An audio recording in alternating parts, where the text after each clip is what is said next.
So the config set was obtained by a particular approach developed at BGI. And after removal of very short configs and of redundancy, we ended up with a large number of configs which had a very reasonable size, much bigger than the genes. Some were very large, and we did very attentive quality control on that. We know that assembly errors are quite low, comparable to the ones that we got using a different technology, which gives higher reads. They're quite comparable. So we know that we have constituted a reference set which is of high quality in terms of DNA configs.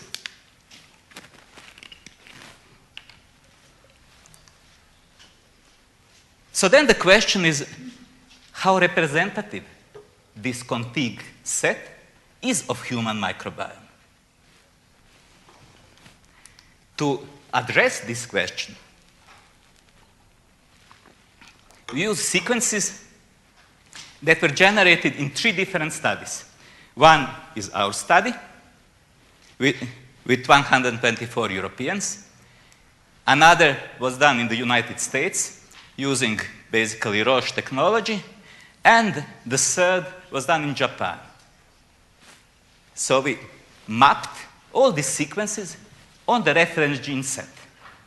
If our reference gene set is representative of human metagenome, these sequences from all the 3 studies should map efficiently. And that is what we observe. 80% of reads from our study will map on our configs. Remember, we have 0.6 terabases. 80% of 0.6 terabases we have assembled in these configs, something which is about 200 equivalents of human genomes. Very importantly, all the reads, 86% of the reads from the American study map on our configs. So our configs represent Americans, not only Europeans. And over 70% of the reads from the Japanese study are also mapped there. So our config represents individuals across 3 continents. It encompasses great majority of sequences generated here and in previous studies. We have also projected the reads on other reference sets, all the known human gut bacteria, and you can see that the amount of reads that we project on them is much lower than on our config set. This is the increment of information that we have obtained. Our config set greatly expands known genome sequences. So we have these configs. They represent human metagenome, large proportion of human metagenome. Let's go and look at the genes that they carry. To get the gene set, these are the tools that were used. Metagene, which predicted very many open reading frames, parts that will code for a protein. Redundancy was removed using very stringent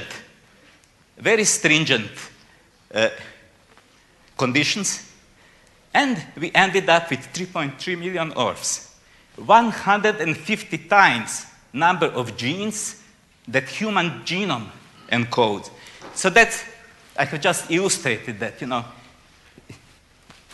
if human genome measured 10 centimeters, human metagenome would stretch all the way to the end of this room. So that's what this illustrates. There are many more non-redundant bacterial genes that can be active in our body than our own genes. The gene set is almost complete. This is being shown by measuring the number of genes in function of the amount of sequence that we generated. 85% of the genes of our cohort, we estimate, are represented in our contigs, almost all.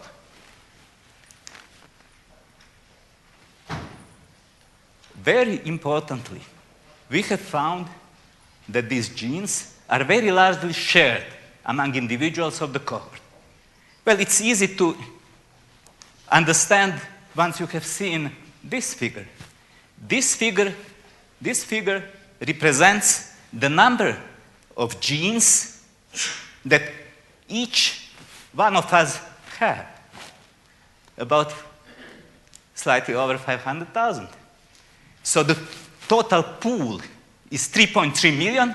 Everyone has 500,000. So of course we largely share.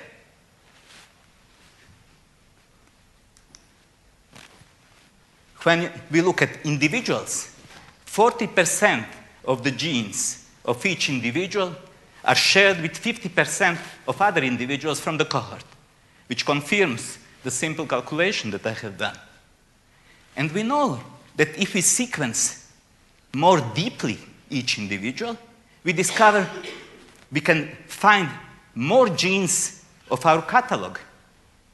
The resources we have did not allow us to sequence everybody very high, and it wouldn't have been that efficient.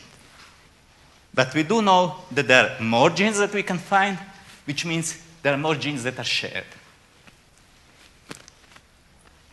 Nevertheless, we did compare the number of genes in a particular cohort. It has been reported previously that IBD patients have a simpler microbiota than healthy individuals. And that is reflected, we believe, in the number of genes that they carry, which is very significantly lower than the number of genes we find in healthy or no IBD individuals.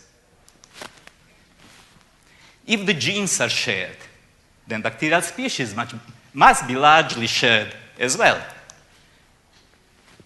We have found that an overwhelming majority of the reference gene set are of bacterial origin.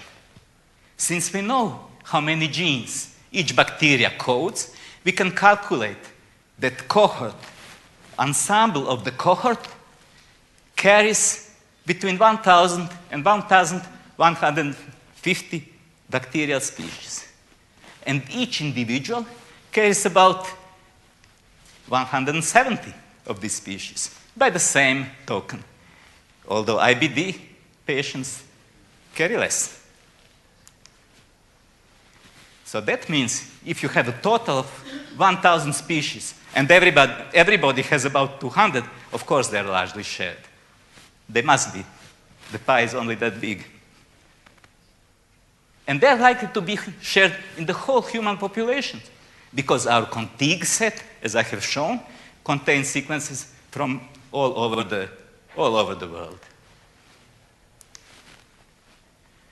To confirm this, we examined the distribution of bacteria that have sequenced genomes. We used Illumina reads to identify species that each individual carries and to measure their abundance. A summary is given here. When we require that 1% of bacterial genome is detected, which is about 40 kb. 40 kb is about 25 times more than the usual reference gene, which is XIII gene. Then we find that some species are present in all individuals, but the better estimator is this one, because sometimes you miss a species. Well, maybe about 60 species are present across all individuals of the cohort, 75 are shared among 50% of the individuals. And if you require much higher coverage, which means abundance, which is basically proportional to genome coverage, 10 times higher abundance, you still find many species, sequence species, which are shared. Knowing that most of the species have not been sequenced, of course, number is much higher. So how come that this message, that we are very similar in a way, how come that this message is different from what is common knowledge today? Common knowledge was we are all very different. There is a massive number of species. We are all different. Well, the answer, to my mind, is that the depth of analysis, previous analysis, was not high enough. So only this figure represents variability of species, of these 57 species, across 124 individuals. And you can see that variability is quite high, at least tenfold and up to several thousandfold for different species. So this couldn't have been detected previously by the analysis that was carried out. Because of this high variance in abundance.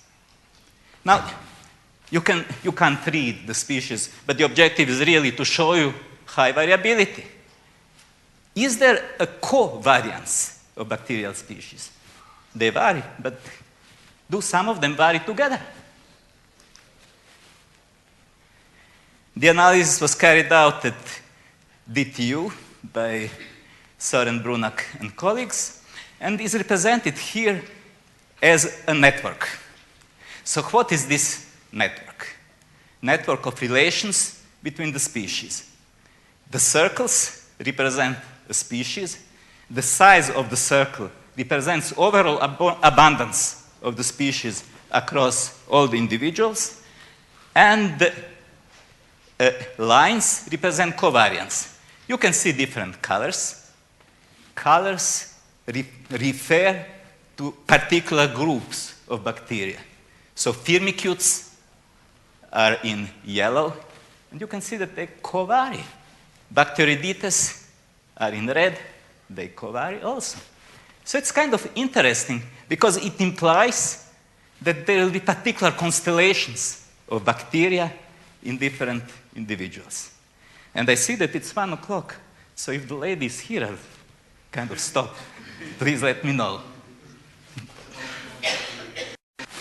To others, and that can be shown. The different individuals will have similar microbiota. This now is a network which displays similarity of microbiota across 124 individuals using as a cutoff correlation coefficient of about 0.8. I have